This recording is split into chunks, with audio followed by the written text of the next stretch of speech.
Muito bem, salve, salve amigos da Verbo Jurídico de todo o Brasil, saudações, que alegria retornar para o nosso último módulo de Direito Civil. Ah, professor, não acredito, já chegamos no final? Já chegamos no final, né? Parece que foi ontem, não é verdade? Que nós iniciamos o Direito Civil, né? Muito bem, então nós chegamos agora ao último livro da parte especial do Código Civil. Nós estamos aqui no finalzinho, nos finalmentes, né? Então nós vamos trabalhar aí em 3 aulas. Sabe o quê? Sabe qual é o nosso tema? O direito das sucessões, né? Direito das sucessões. Direito das sucessões. Muito bem. E como nós sempre fazemos em início de módulo, né? Muitos alunos nos perguntam, professor, para estudar o direito das sucessões, para acompanhar as suas aulas, o que o senhor nos recomenda, né? Então nós vamos indicar, como sempre fizemos nos outros módulos, né, o nosso livro Elementos de Direito Civil, da editora Saraiva, tá? É aquele manual de direito civil atualizadinho, com tudo aí que você precisa saber sobre direito civil para concurso público, de parte geral até o direito das sucessões, né? Tem todo o conteúdo aqui, bem profundo, conceitos curtos e com polêmicas, jurisprudência, enunciados e súmulas por matéria, né? Tudo para auxiliar a sua aprovação em concurso público, tá? Então a dica que eu dou para você são os elementos de direito civil da editora Saraiva. E também não esqueça das nossas mídias sociais, né? Sabe por quê? O direito das sucessões tem muito ponto controvertido.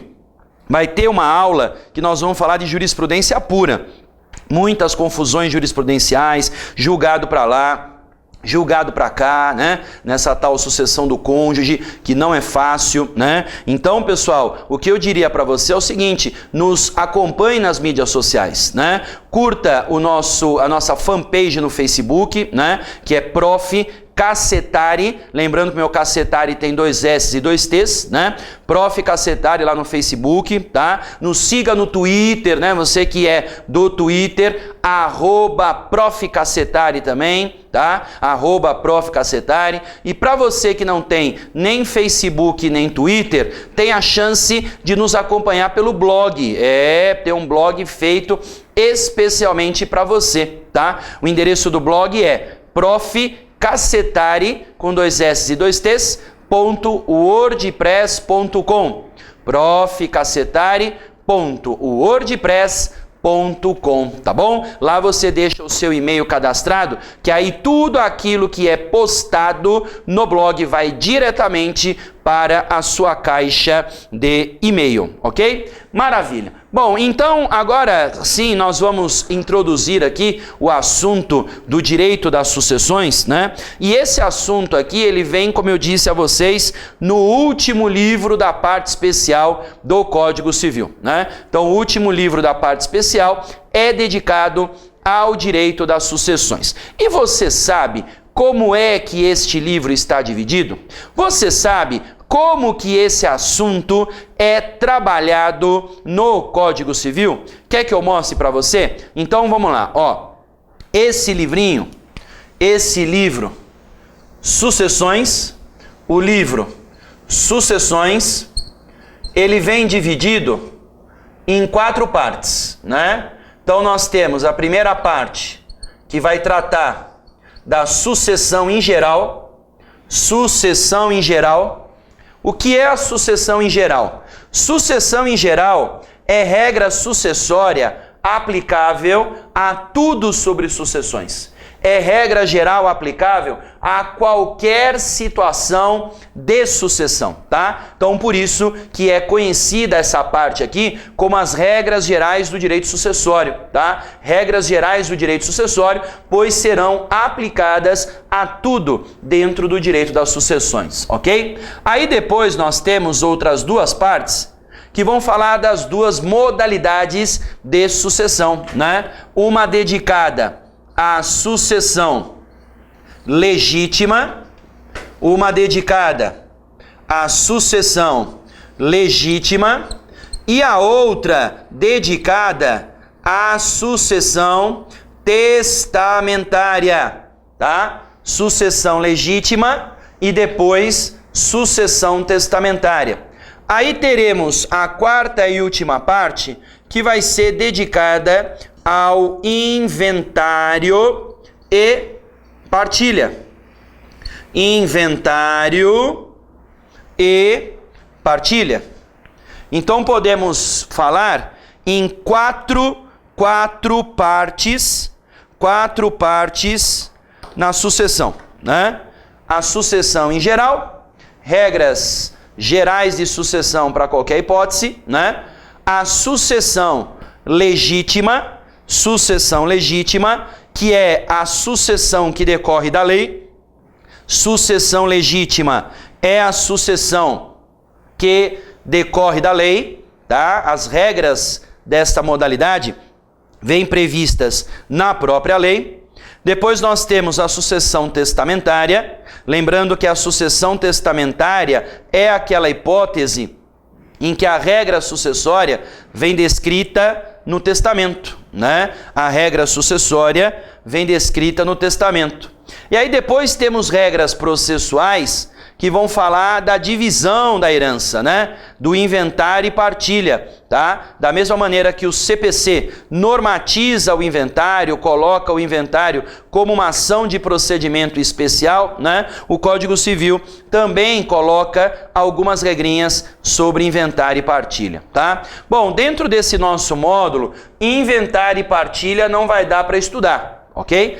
Até porque essa matéria se assemelha mais ao processo civil do que ao processo, ao direito material, né? Do que ao direito material. A sucessão testamentária tem muita regra, muita regrinha, muito artigo, também é uma outra modalidade que acaba não dando tempo aqui para abordar por conta exatamente da quantidade de informação, né? Da quantidade de informação. Então, basicamente, nós vamos seguir essa linha aqui, ó. Falar de sucessão em geral, que cai muito em prova, e vão falar das polêmicas, dos problemas da sucessão legítima, né? Então, depois eu vou te aconselhar a dar uma analisada aí, ó, na sucessão testamentária e no inventário e partilha. Combinado? Então, vamos lá. Sem mais delongas, vamos iniciar a sucessão em geral.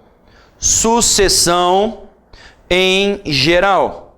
Sucessão em geral.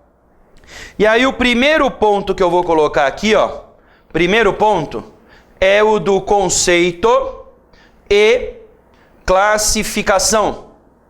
Primeiro ponto, conceito e classificação.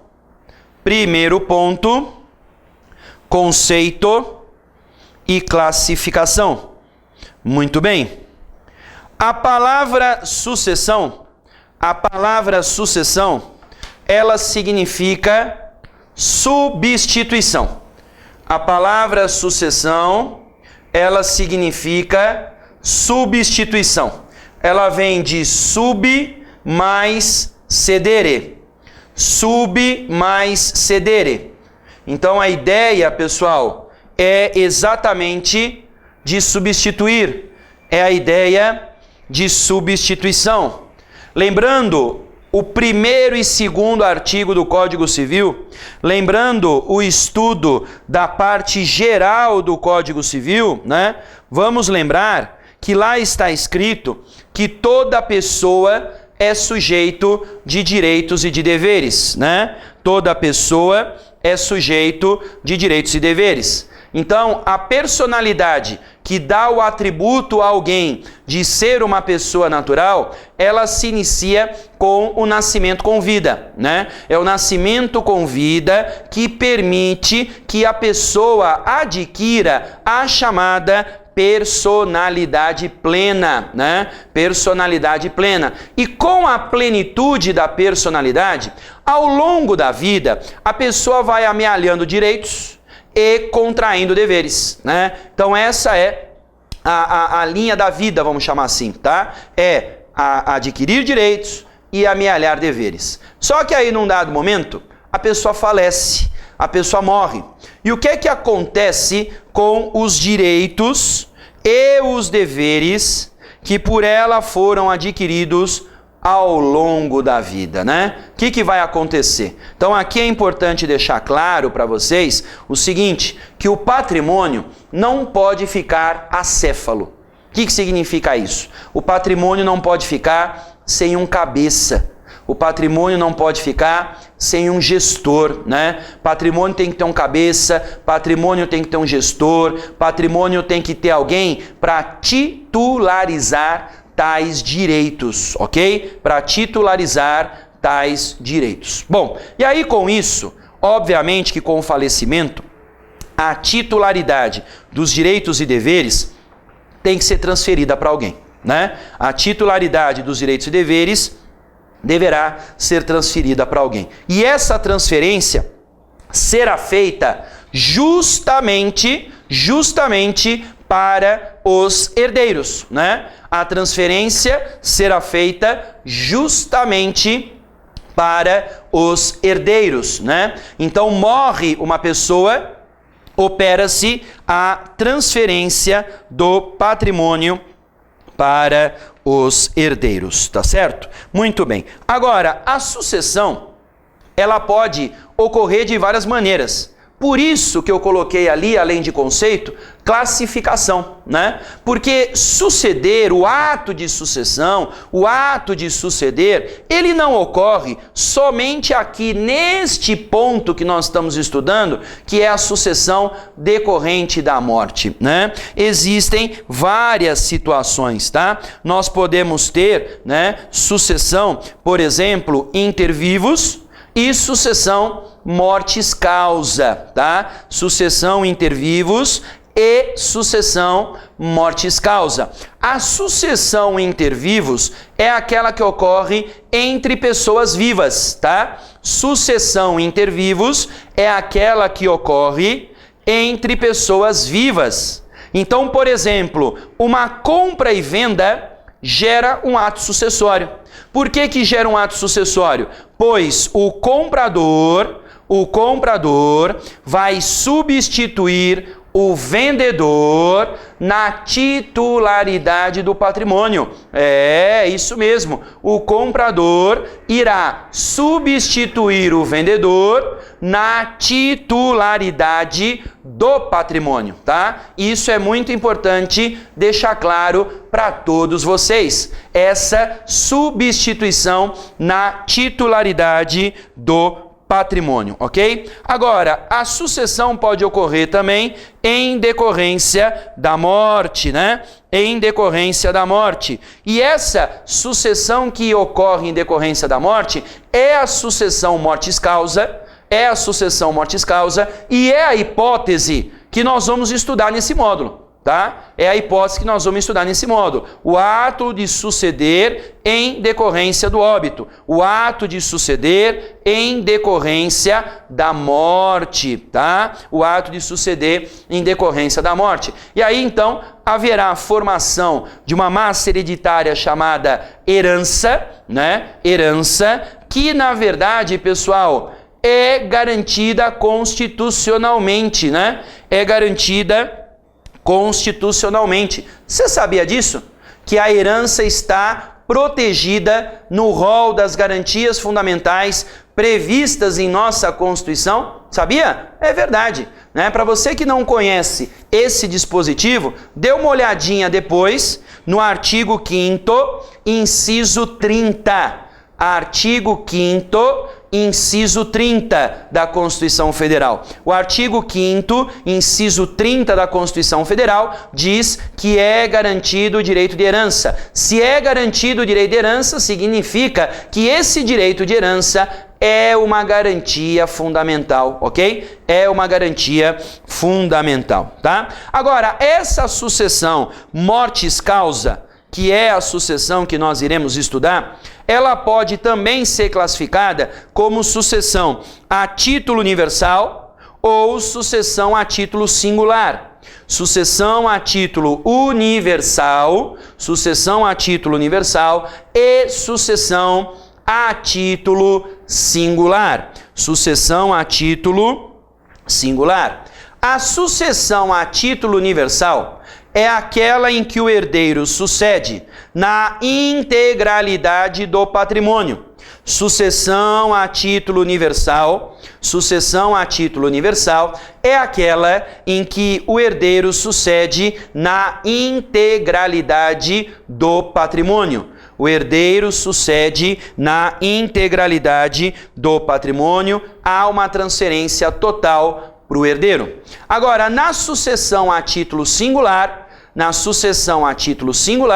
nós temos uma sucessão que opera-se apenas em um determinado bem específico, tá? Em um determinado bem específico, tá? Se o herdeiro sucede em apenas um único bem, essa sucessão é a título singular. Como exemplo de sucessão a título universal, nós temos a herança proveniente da sucessão legítima. Quando se faz um inventário com base na sucessão legítima, na regra prevista na lei, teremos uma transferência patrimonial da integralidade do patrimônio para os herdeiros, né?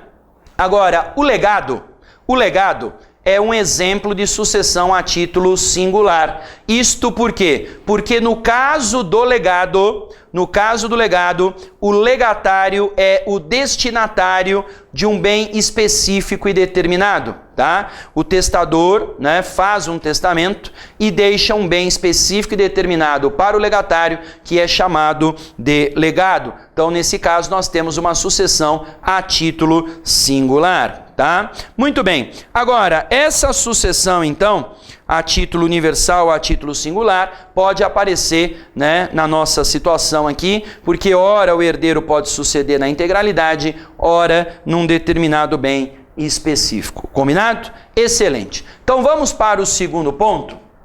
E no segundo ponto, eu quero tratar com vocês da terminologia da sucessão.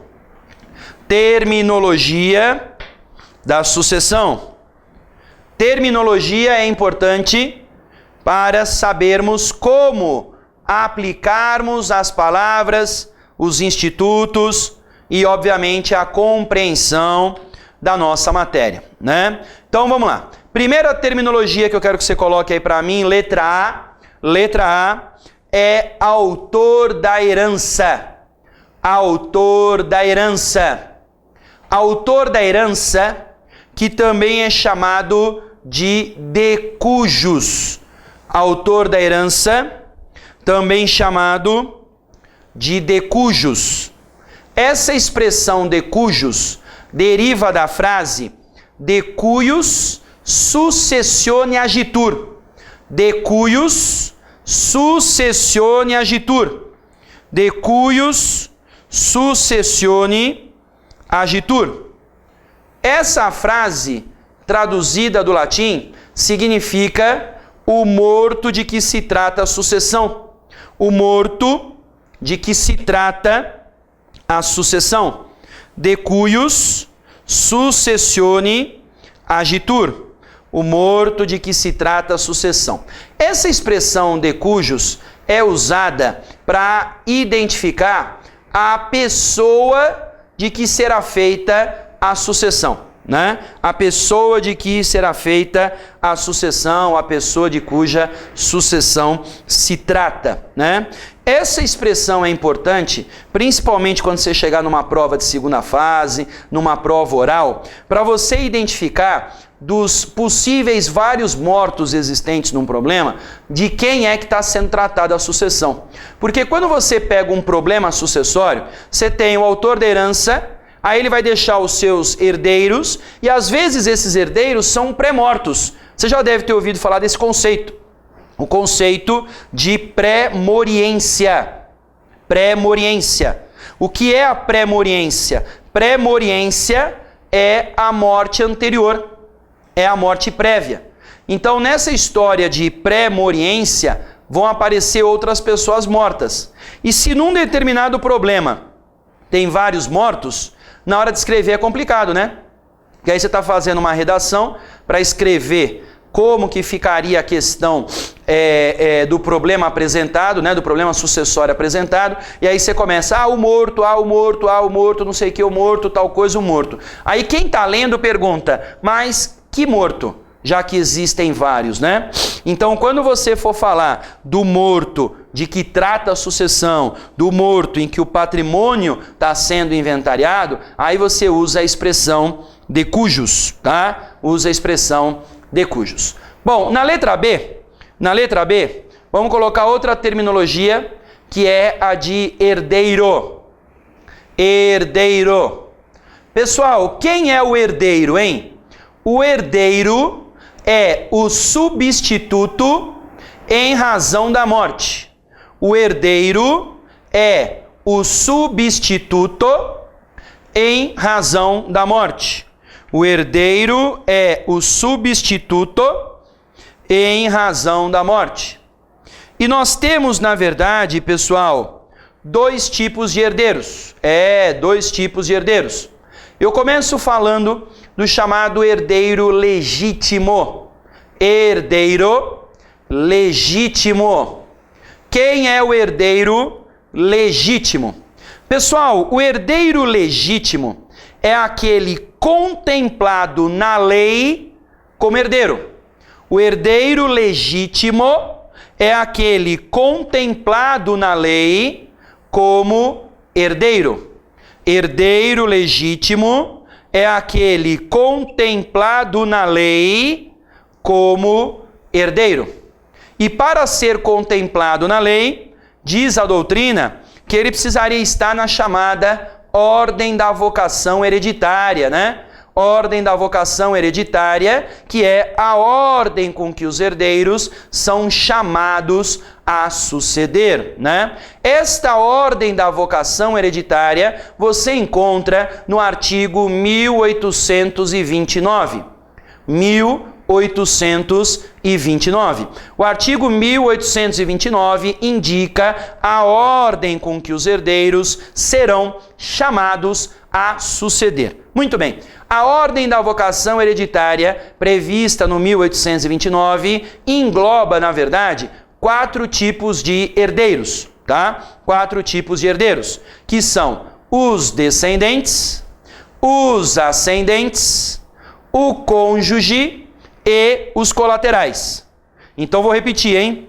Os herdeiros contemplados na ordem da vocação hereditária são os descendentes, os ascendentes, o cônjuge e os colaterais. Então veja só: descendentes, ascendentes, cônjuge e colaterais. Esses 4 são chamados de herdeiros legítimos,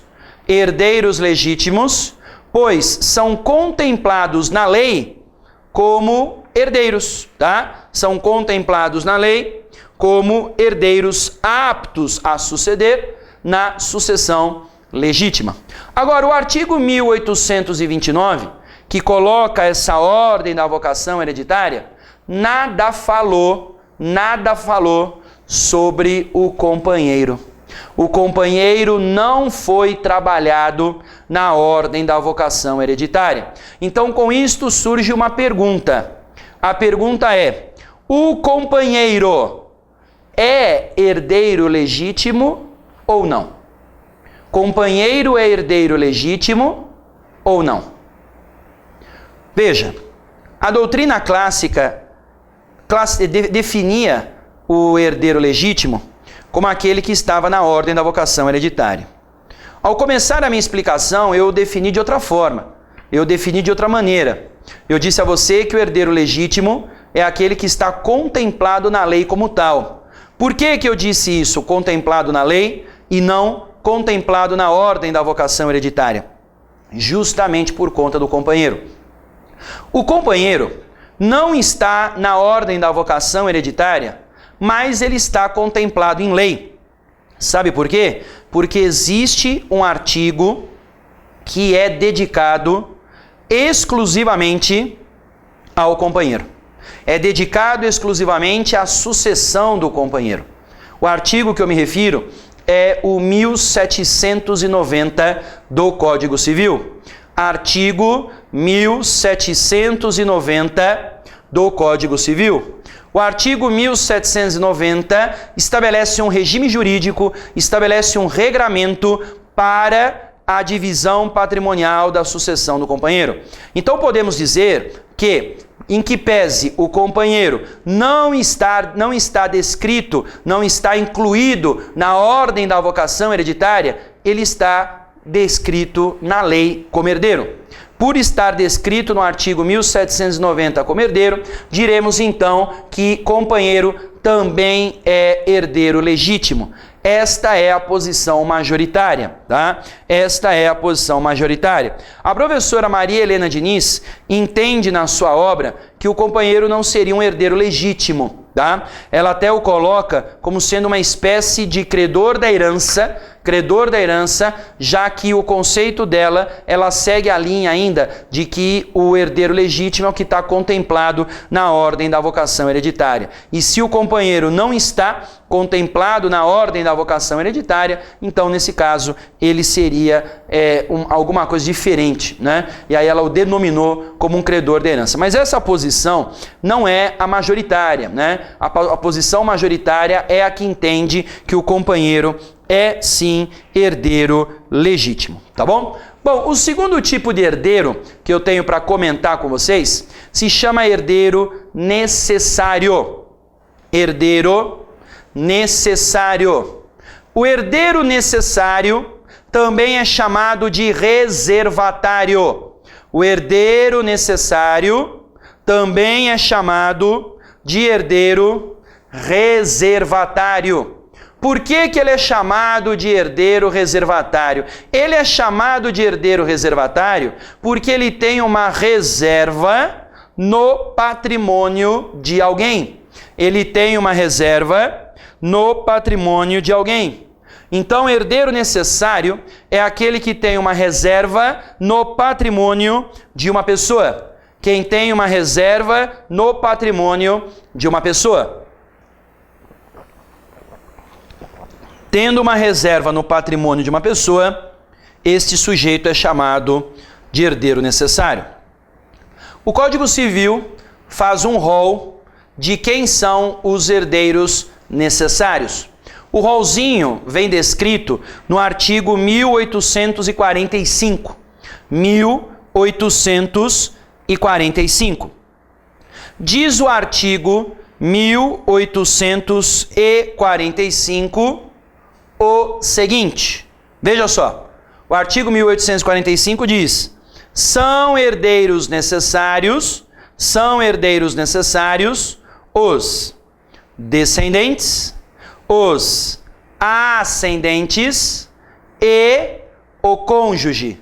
São herdeiros necessários os descendentes, os ascendentes e o cônjuge. Então, reserva no patrimônio de alguém somente para descendente, para ascendente e para o cônjuge. Cumpre ressaltar que com o Código de 2002, o cônjuge passou a ser herdeiro necessário. Passou a ter a reserva no patrimônio da pessoa, tá? Agora, algumas questões interessantes. Qual seria a diferença entre o herdeiro legítimo e o herdeiro necessário? A diferença que nós temos aqui no herdeiro legítimo e no herdeiro necessário é justamente a figura do colateral. O colateral é herdeiro legítimo, mas não é herdeiro necessário. Colateral é herdeiro legítimo, mas não é herdeiro necessário. O colateral não tem a reserva no patrimônio de alguém e, por isso, o colateral pode ser excluído da sucessão por testamento. Você sabia disso? Que o colateral pode ser excluído da sucessão por testamento? Porque se o colateral não é herdeiro necessário, ele não tem reserva. Se ele não tem reserva, quem tem como herdeiro apenas colaterais, basta fazer um testamento destinando os bens a alguém sem contemplar os colaterais, tá? Então a exclusão de colateral da sucessão é bem fácil. Quem só tem colateral, testa deixando para um amigo, para o vizinho, para o professor de civil, né? Sem deixar para os colaterais, o excluindo da sucessão, tá? Porque colateral não é herdeiro necessário. E quando se tem herdeiro necessário, você sabe que vai existir restrição para atos gratuitos, né? A existência de herdeiros necessários gera restrição para atos gratuitos. Como assim, professor? Restrição para atos gratuitos. Então vou explicar para você. Quem tem herdeiro necessário não pode testar, né, mais do que 50% do patrimônio e não pode doar mais do que 50% do patrimônio, porque o testamento e a doação são atos gratuitos, né? Testamento e doação são atos gratuitos. Então a pessoa não pode nem testar mais do que 50% e nem doar mais do que 50% do patrimônio, tá? Então colateral é só herdeiro legítimo, não é necessário, e descendentes, ascendentes e cônjuge, são herdeiros legítimos e necessários, tá? São herdeiros legítimos e necessários, ou seja, são os dois, tá? São os dois. Bom, uma última questão importante aqui para o concurso público é a situação do companheiro. Você reparou que o companheiro não está no 1845? Não está, não. E nós temos sempre essa preocupação no direito civil de, ao falar do cônjuge, por exemplo, pensar no companheiro. E por muitas vezes, dentro do estudo do nosso direito civil, eu disse, olha, apesar de não estar escrito o companheiro, isso se estende ao companheiro, né? Só para citar um exemplo, vai. Eu lembro do módulo de parte geral, que eu estava explicando para vocês o procedimento de ausência, né? Aí eu disse assim, olha, quando se faz a arrecadação judicial dos bens do ausente, o cônjuge é o legítimo curador do outro, né? O cônjuge é o legítimo curador do outro, está no código isso. Só que o código nada fala do companheiro. E aí tem um enunciado do CJF, que diz, olha, inclui o companheiro na história. Então o companheiro está dentro também dessa possibilidade, né? Então sempre que possível, né, falou do cônjuge, vem a lembrança e o companheiro entra, não entra, como é que fica, né? Muito bem. Então aqui de novo vai surgir a pergunta, né? O cônjuge é herdeiro legítimo, o companheiro também. O cônjuge é herdeiro necessário e o companheiro também é ou não? O problema deste ponto da matéria é que o legislador resolveu fazer a indicação dos herdeiros necessários num artiguinho do Código Civil que começa com são. Ou seja, o artigo é: são herdeiros necessários os descendentes, os ascendentes e o cônjuge. Então a ideia basicamente que nós temos dessa situação é a seguinte: é a de que o rol do 1845 seria um rol taxativo e não exemplificativo, tá? Seria um rol taxativo e não exemplificativo. Então, para a maioria da doutrina, o companheiro, infelizmente, não é herdeiro necessário. Nós ainda não tivemos discussões, né, polêmicas e complexas no judiciário sobre o companheiro, se ele é herdeiro necessário ou não. Então estamos aguardando aí um pronunciamento jurisprudencial a esse respeito para verificar como que a jurisprudência vai se comportar, né? Se o companheiro é ou não é herdeiro necessário, tá bom? Muito bem. Bom, então, vencido isso, podemos colocar uma outra classe de herdeiros, uma última espécie, uma última hipótese, que seria o chamado herdeiro testamentário. Herdeiro testamentário. O herdeiro testamentário é aquele contemplado em testamento. Herdeiro testamentário é aquele contemplado em testamento. É aquele contemplado em testamento, tá? Esse cara se chama herdeiro testamentário. Bom, mais uma terminologia, vamos falar de mais uma? Põe aí para mim letra C. Letra C. Na letra C, a terceira terminologia que eu quero falar com vocês é a herança. Herança. Herança, que também é chamada de acervo hereditário, monte mor, monte partível, massa hereditária, espólio. Olha quanto nome. Herança. Que mais? Acervo hereditário, monte mor, monte partível, massa hereditária, espólio, patrimônio inventariado. Então, olha quanta coisa que dá para trabalhar como sendo sinônimo de herança, né? Quanta coisa que dá para trabalhar como sendo sinônimo de herança. Bom, a herança nada mais é do que uma universalidade do falecido. Universalidade do falecido. E aqui eu te peço que você relembre, caso não relembre, retorne o estudo para poder fechar, tá? Quero que você lembre que lá na parte geral tem um assunto chamado bens jurídicos, e dentro dos bens jurídicos, uma classificação ampla e vasta das diversas classes de bens, né? Ampla e vasta das diversas classes de bens. E nessa classificação ampla e vasta, nós temos, pessoal, a chamada universalidade de direito. Universalidade de direito, que está prevista no artigo 91 do Código Civil. Universalidade de direito. Universalidade de direito, prevista no artigo 91 do Código Civil. Esse artigo 91 diz que universalidade de direito é o complexo de relações jurídicas de uma pessoa dotada de valor econômico. Complexo de relações jurídicas de uma pessoa dotada de valor econômico. Então, essa historinha de complexo de relações jurídicas de uma pessoa dotada de valor econômico,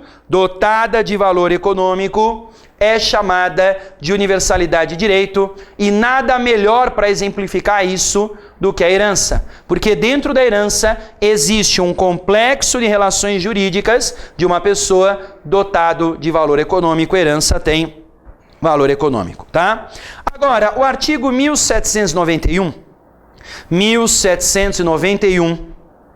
ele diz o seguinte, que a herança é uma universalidade, né? Uma universalidade indivisível até a realização da partilha. Então, herança, segundo o artigo 1791, herança é indivisível até a partilha. Herança é indivisível, herança é indivisível até a realização da partilha. Herança é indivisível até a realização da partilha. Então, quando uma pessoa morre, os direitos e deveres dela se aglutinam numa massa, num acervo, num monte, que vai ficar grudado e indivisível até a partilha. Morrendo alguém, os herdeiros passam a ser proprietários e possuidores. Eles têm propriedade e posse da massa, têm propriedade e posse do acervo. Então nenhum herdeiro é dono da casa, nenhum herdeiro é dono do carro, nenhum herdeiro é dono do lote de terreno. Por quê? Porque para ser dono disso, tem que ter a partilha. Enquanto não tiver a partilha, todo o complexo de relações jurídicas do morto fica aglutinado numa massa, que segundo o artigo 1791, permanece indivisível até a partilha. Então aqui nós temos um exemplo de indivisibilidade legal. Olha que bacana! Indivisibilidade legal. Por que indivisibilidade legal? Porque a própria lei impõe a indivisibilidade disso, entendeu? A própria lei impõe a indivisibilidade disso. Tanto é verdade, pessoal, tanto é verdade, que o próprio artigo 1791,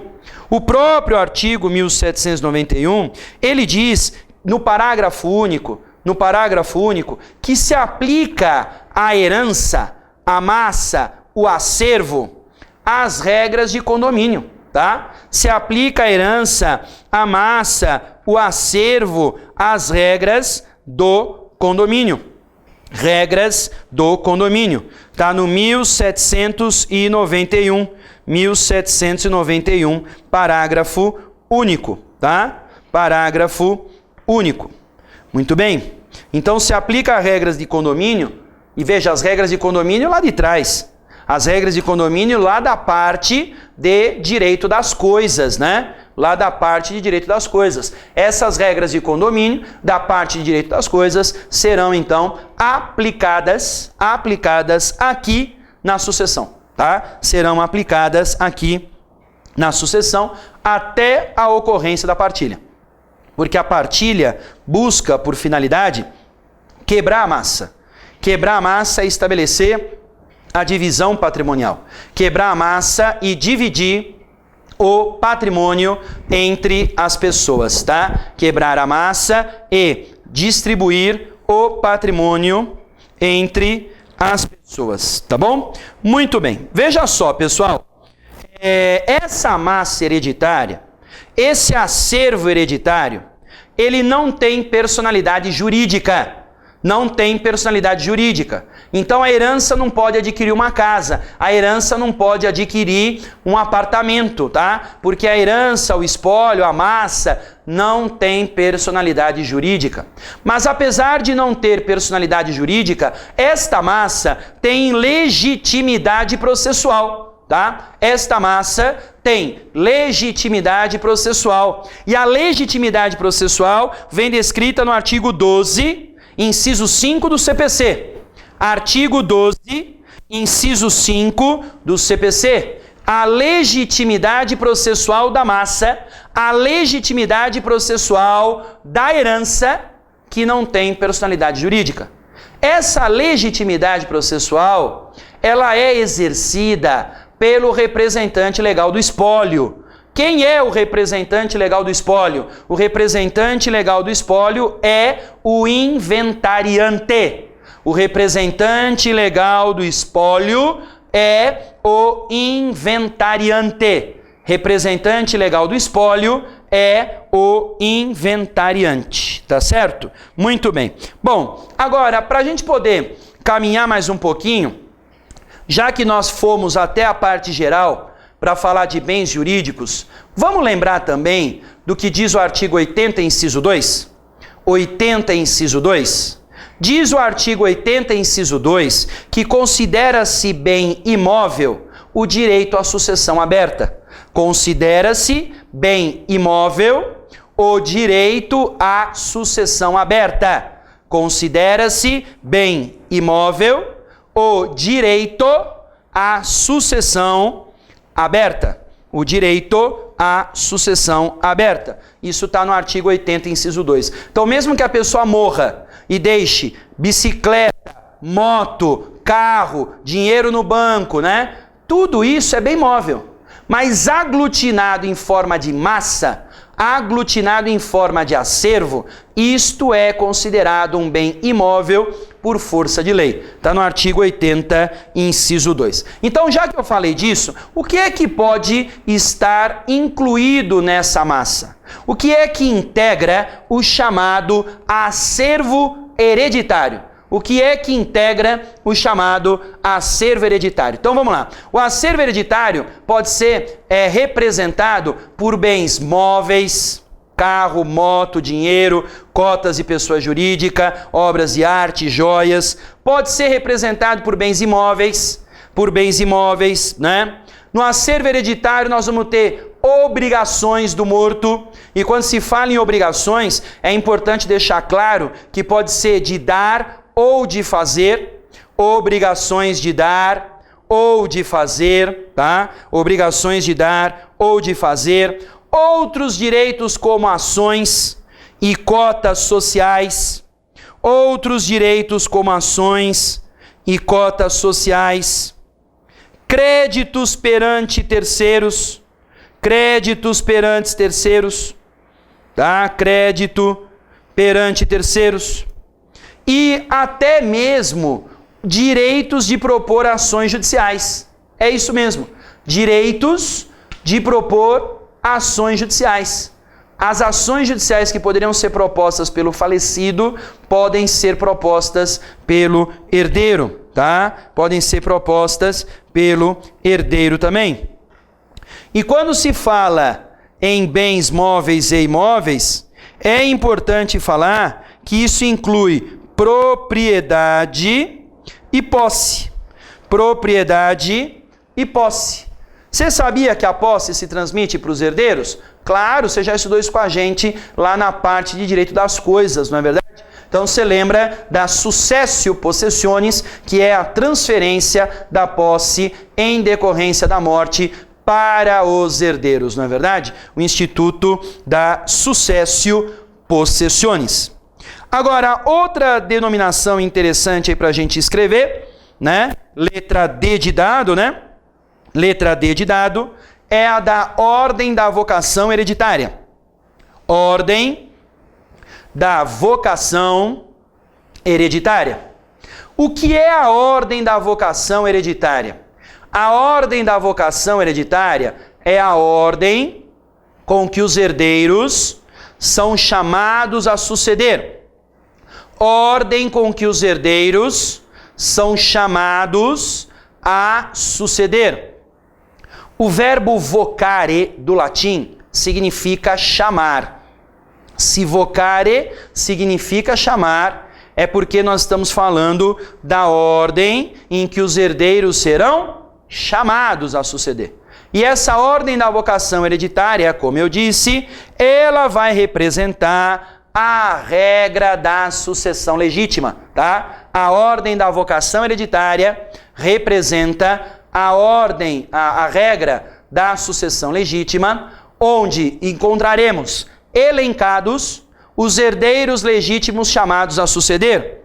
Os herdeiros legítimos chamados a suceder. Lembrando que todos esses herdeiros legítimos chamados a suceder estão ligados ou por um vínculo de parentesco, por exemplo, descendente, ascendente, colateral, ou por vínculo conjugal, que é o caso do cônjuge, tá? Você sabe que cônjuge não é parente, né? Com cônjuge nós temos vínculo conjugal. Aliás, é uma coisa bem engraçada no direito civil, né? Porque você se casa com o teu cônjuge, você não tem parentesco, mas com os parentes do teu cônjuge você tem, né? Com os parentes do teu cônjuge você tem, tá? Então cuidado com essa questão na hora da prova, tá certo? Muito bem.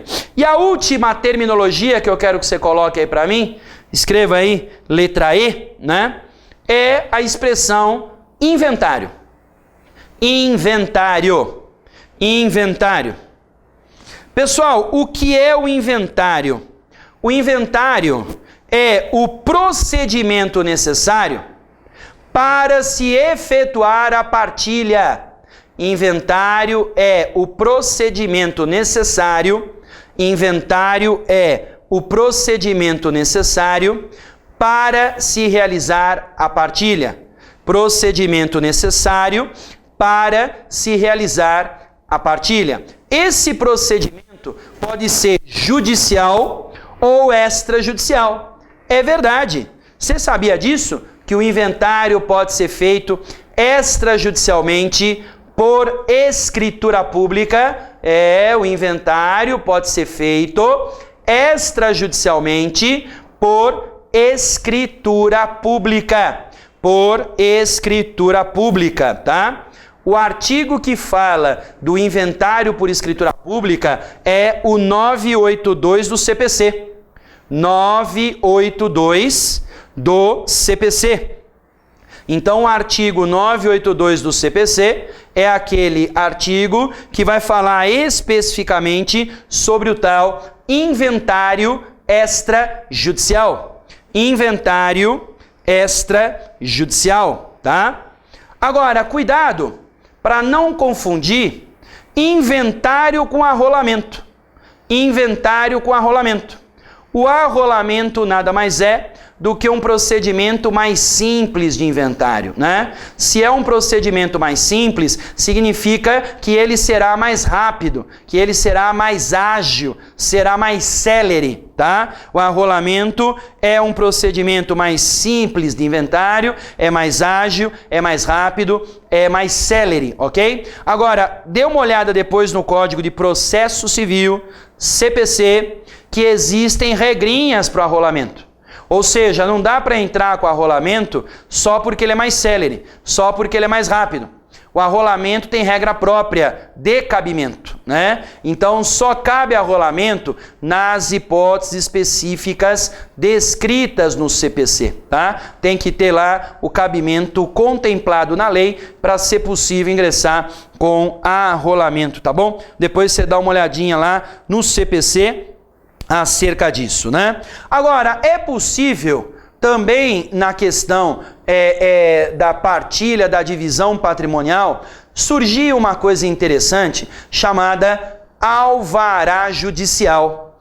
Alvará judicial. O alvará judicial nada mais é do que a possibilidade de você poder alienar um bem, de você poder levantar um dinheiro antes de realizar a partilha.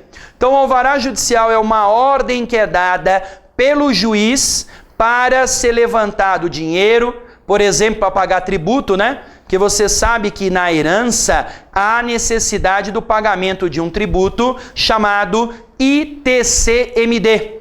ITCMD. O ITCMD nada mais é do que o Imposto de Transmissão, Causa Mortes e Doação. Imposto de Transmissão, Causa Mortes e Doação.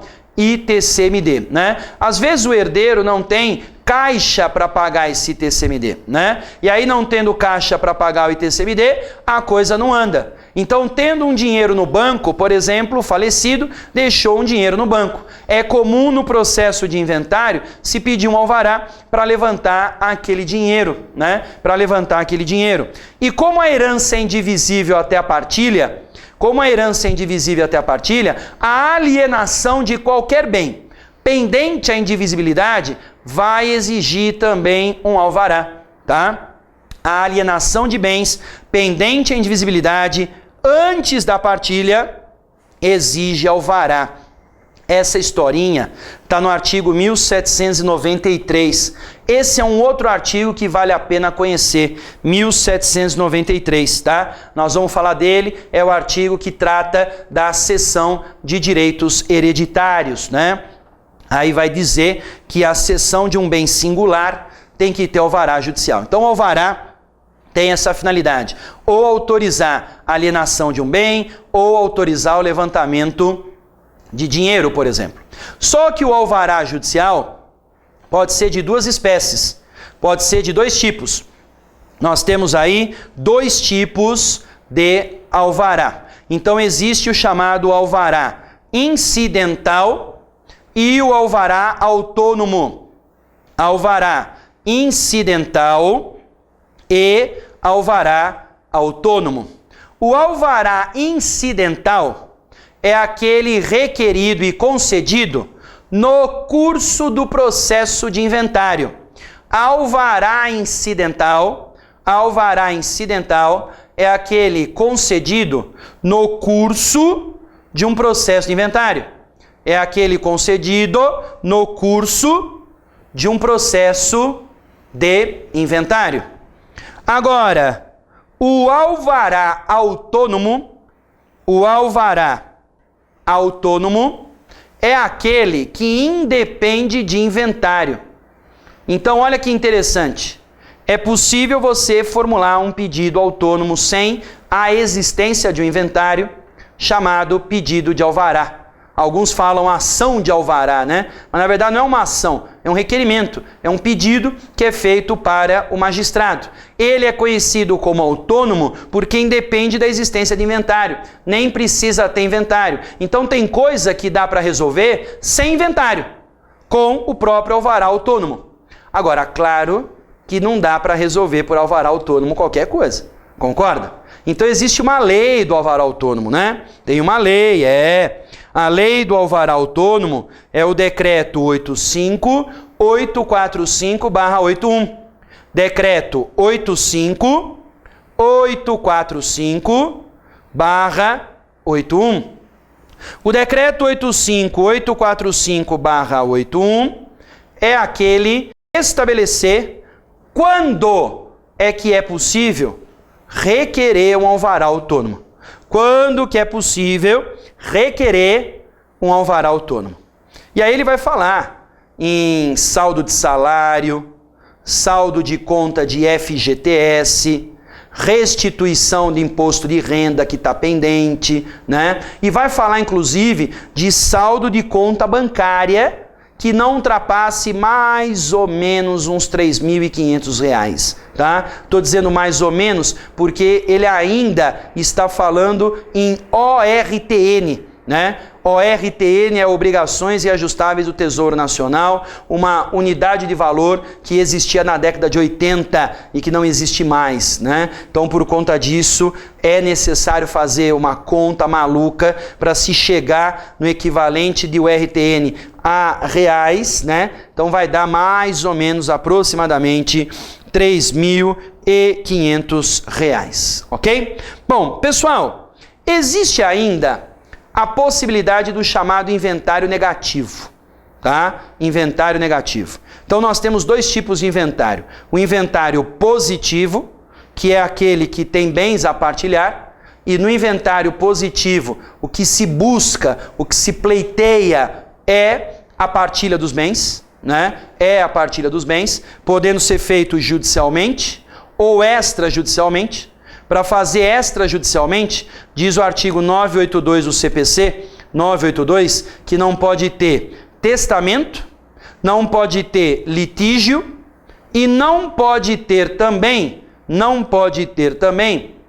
herdeiro incapaz, né? Interessado incapaz. Então não pode ter interessado incapaz, não pode ter testamento, não pode ter litígio. Se não houver nada disso, dá para fazer por escritura pública. Se não, o inventário tem que ser feito pela forma judicial, né? E obedecendo o que está no CPC, daria para fazer no formato de arrolamento, que é mais compacto, é mais enxuto, é um procedimento mais célere, né? Mas tudo isso é exemplo de inventário positivo.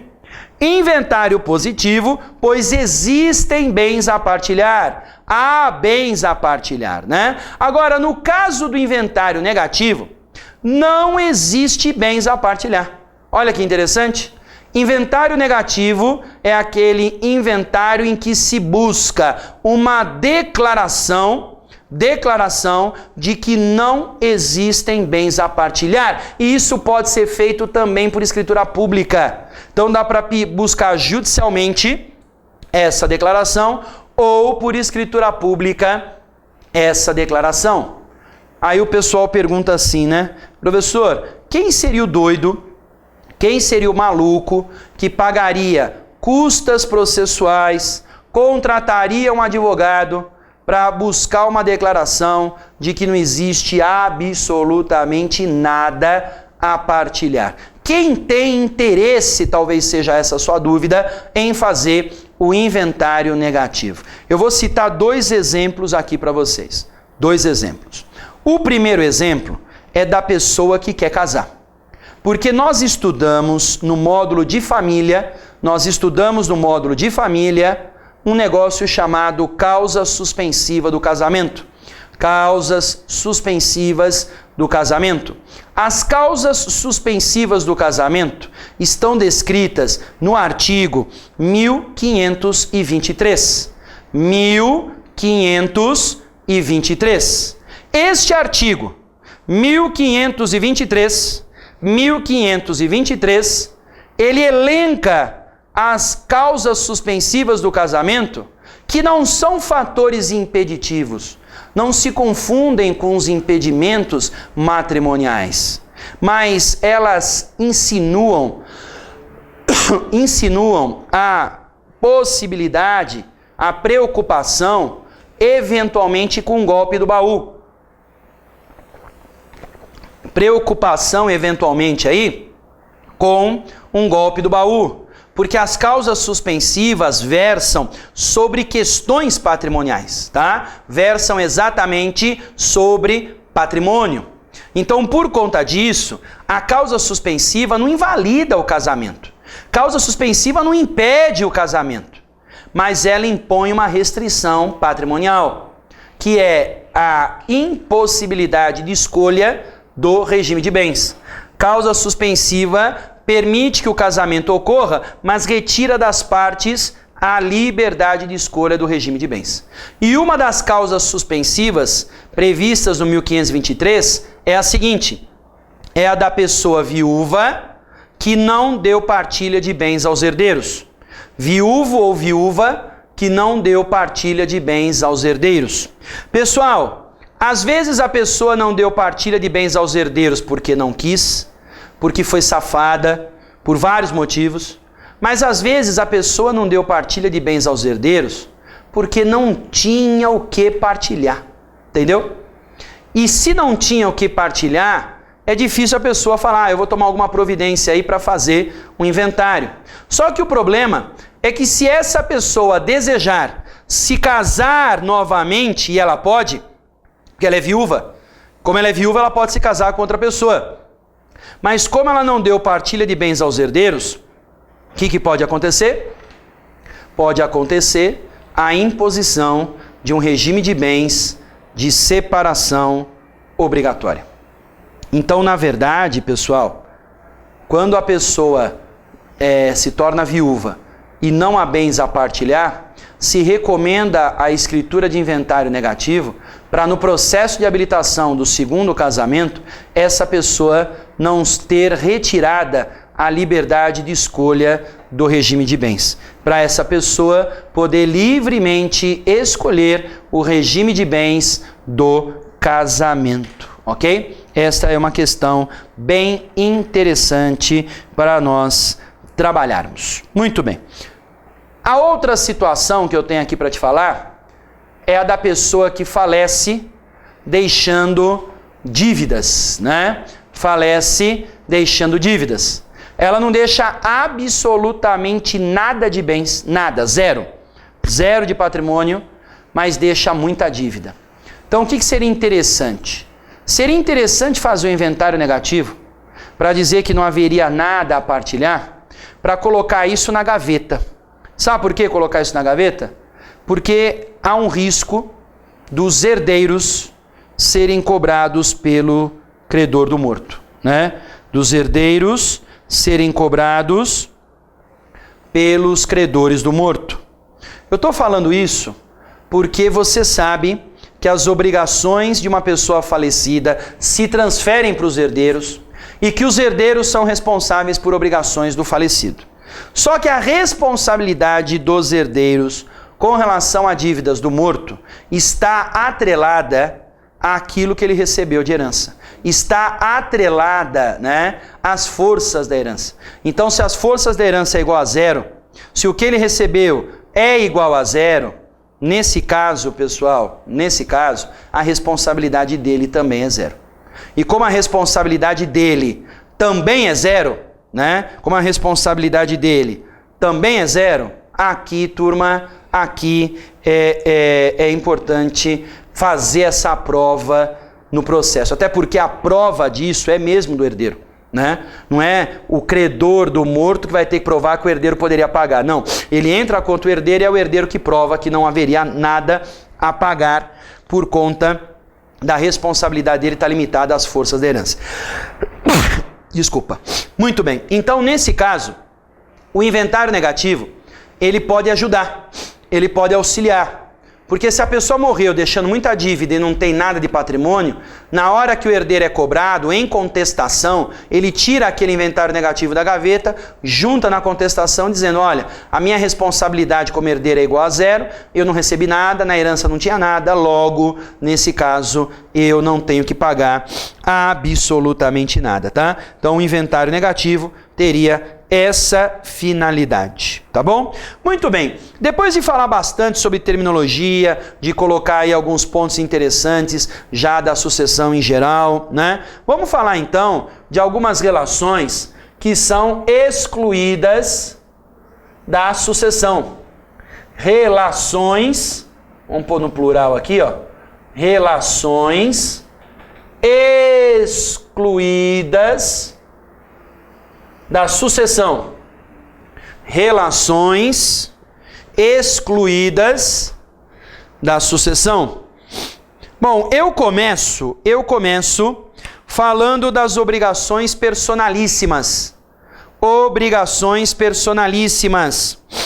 As obrigações personalíssimas estão excluídas da sucessão. Podemos citar como exemplo a obrigação de fazer de natureza infungível, obrigação de fazer de natureza infungível, que se extingue com a morte do devedor, porque só ele poderia cumprir, só ele poderia fazer. Podemos citar a fiança, fiança também se extingue com a morte. Podemos citar o mandato, mandato também se extingue com a morte, né? Então existem vários exemplos de obrigações personalíssimas que se extinguem com a morte do devedor, tá? E também está excluído da sucessão as chamadas questões não patrimoniais. Questões não patrimoniais. As questões não patrimoniais que eu quero citar para vocês envolvem, por exemplo, o poder familiar, né? O poder familiar. Porque o poder familiar é algo que se extingue com a morte, né? Não se transfere para ninguém. Então tem o pai e a mãe. Morre um deles, o poder familiar se extingue com relação àquela pessoa e o outro o exerce com exclusividade. Não vai ter que chamar alguém para sempre ter dois exercendo o poder familiar, né? Poder familiar se extingue também com a morte, né? Nós temos o contrato de trabalho, né? Contrato de trabalho também se extingue com a morte do trabalhador. Se o trabalhador morre, o herdeiro dele não precisa assumir o cargo do falecido na empresa, né? Se extingue também com a morte, né? E também podemos falar de pensão por morte. Pensão por morte se extingue com a morte, né? Porque, na verdade, a pensão por morte é aquela aposentadoria que vai ser paga a alguém por conta da morte de quem estava aposentado, né? Então, não dá para perpetuar isso ad eterno, né? Pessoa aposentada morre e vira pensão. Aí o pensionista morre e vira pensão de novo, né? Não teria fim nunca, concorda? Então, a pensão por morte se extingue com a morte. A aposentadoria vira pensão e a pensão se extingue com a morte do pensionista, do beneficiário, né? Podemos citar também o usufruto. O usufruto, né? Só que, obviamente, o usufruto vitalício. Usufruto vitalício. Usufruto vitalício se extingue com a morte do usufrutuário. Usufruto vitalício se extingue com a morte do usufrutuário. Tá bom? Bom, vamos para um outro ponto então? Vamos falar agora sobre o momento da abertura da sucessão. Então, o ponto de discussão agora é estudar a abertura da sucessão. Como funciona, quais são as regras acerca da abertura da sucessão. E na letra A, eu começo falando da abertura da sucessão quanto ao lugar. A abertura da sucessão quanto ao lugar. Ou seja, o lugar, o local da abertura da sucessão, né? O local da abertura da sucessão. O local da abertura da sucessão está descrito no artigo 1785 do Código Civil. 1785 do Código Civil. Diz o artigo 1785 do Código Civil o seguinte: a sucessão abre-se no local do último domicílio do falecido. A sucessão abre-se no local do último domicílio do falecido. A sucessão abre-se no local do último domicílio do falecido. O local da abertura da sucessão é importante para definir o chamado juízo da sucessão, para definir o chamado juízo sucessório. O juízo da sucessão, o juízo sucessório é o do local da abertura. É o do local da abertura. E segundo o artigo 1785, é o do último domicílio do falecido. Então, nesse caso, pessoal, o que vai acontecer? O último domicílio do falecido vai estabelecer qual é o juízo da sucessão. Sabendo qual é o juízo da sucessão, sabe qual é a importância disso? Sabe do que vale isso? Vale, pessoal, para saber aonde deve ser proposta ou aonde devem ser propostas as ações sucessórias. Qual é a competência para uma ação sucessória? Ora, a competência para uma ação sucessória é a do juízo da sucessão. Ações sucessórias devem ser propostas no juízo da sucessão. E se devem ser propostas no juízo da sucessão, isto vale dizer que o lugar do último domicílio do falecido é o que fixa a competência das ações sucessórias. Nossa, professor, só pode me dar exemplo de ação sucessória? Claro, tem um monte para te dar. Olha algumas ações sucessórias que talvez às vezes você nunca tenha proposto, nunca tenha visto, né? Existe a ação de petição de herança. Petição de herança é aquela ação que busca o reconhecimento da qualidade de herdeiro, tá? Petição de herança, uma ação em que se busca o reconhecimento da qualidade de herdeiro. Que mais? Temos a ação de sonegados. A ação de sonegados é uma ação que tem por objetivo aplicar a pena de sonegado, que é a ocultação dolosa de bens do inventário, para quem pratica essa conduta terrível, essa conduta ruim, né? Nós temos a ação de indignidade. A ação de indignidade é uma ação para excluir o herdeiro da sucessão, nas hipóteses do artigo 1814, tá? A indignidade tem esse objetivo, excluir o herdeiro da sucessão. Nos casos do artigo 1814, a exclusão da sucessão não é por qualquer motivo, né? Tem que ser o motivo contemplado na lei, e o motivo contemplado na lei é o do 1814, tá? E nós vamos ter também a ação de inventário, né? A ação de inventário aí, que é uma ação muito famosa, né? Muito famosa. E aí se inclui nessa história do inventário o arrolamento e se inclui nessa história do inventário o alvará judicial. O alvará autônomo, né? O alvará autônomo nós vamos pedir no juízo da sucessão. O arrolamento nós vamos pedir no juízo da sucessão. E o inventário vai ser aberto no juízo da sucessão, que é o do último local do falecido. Agora, algumas particularidades sobre essa historinha aqui, ó, que eu coloquei para vocês. Lembra que eu disse que o inventário pode ser feito extrajudicialmente? Lembra disso? Lembra que eu disse que o inventário é possível ser feito por escritura pública? Você sabe qual é o cartório em que se lavra a escritura pública? Eu já comentei isso em módulos anteriores. O cartório que lavra a escritura pública se chama tabelionato de notas. Tabelionato de notas. E este cartório, chamado tabelionato de notas, em que se lavra a escritura pública, né? Ele é interessante porque ele vai ter regras diferentes das quais nós estamos acostumados, né? Por exemplo, é muito comum nos grandes centros urbanos, exceto em cidades pequenas do interior, mas nos grandes centros urbanos é muito comum ter mais de um cartório. Mais de um cartório.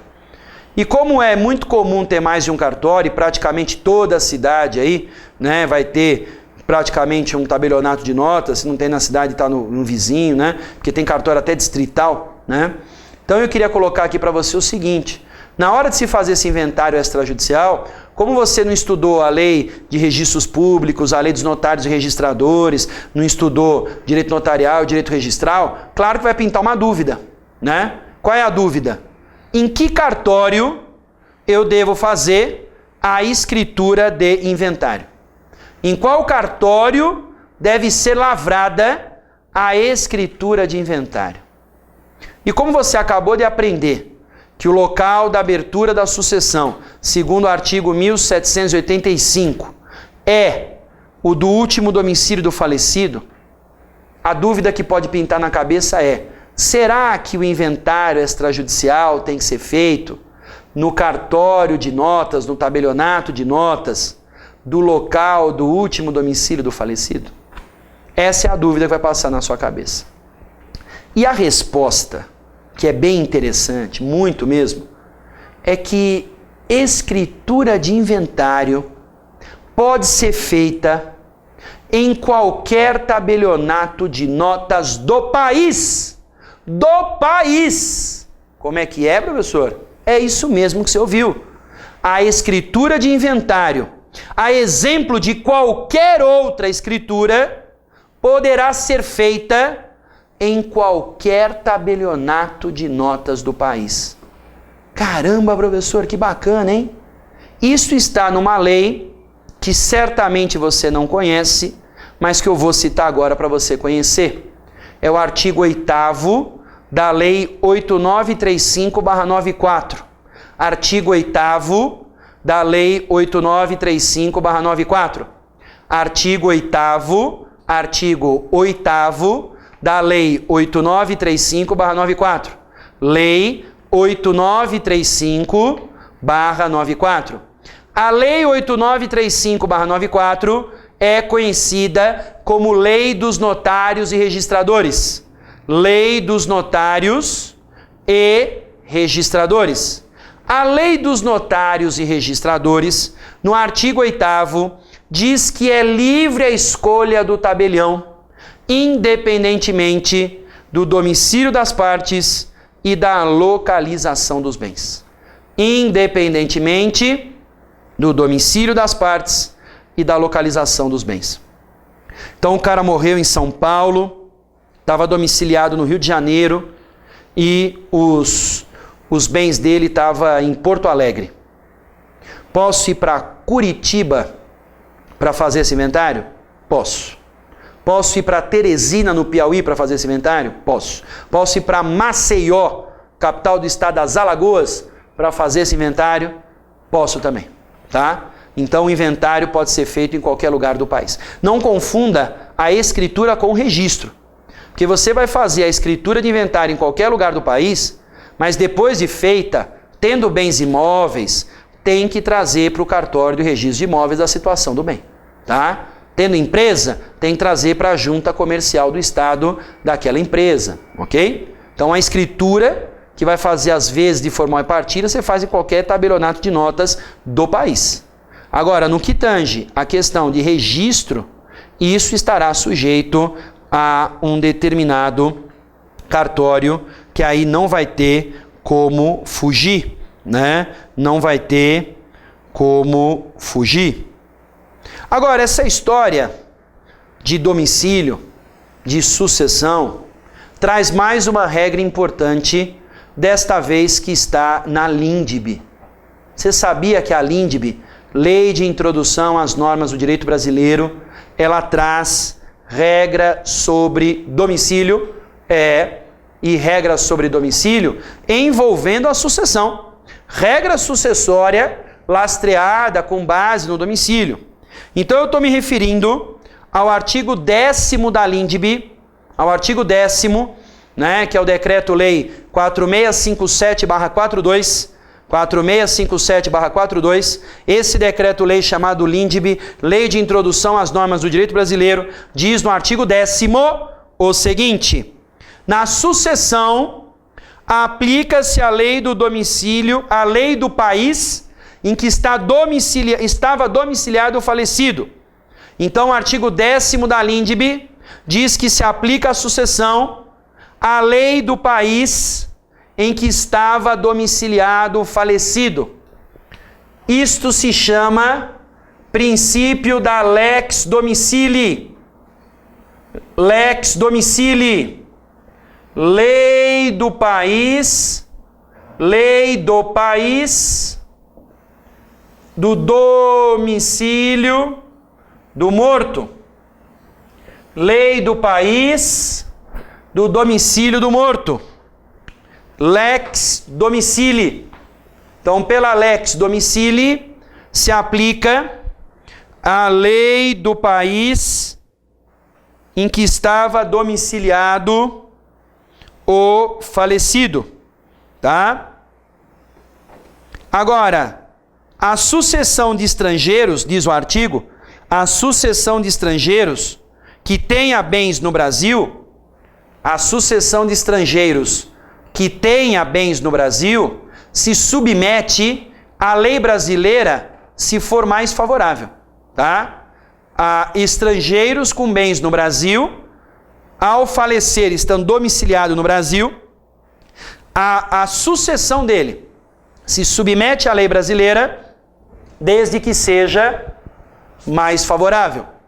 Se submete à lei brasileira desde que for mais favorável e que a pessoa seja estrangeira,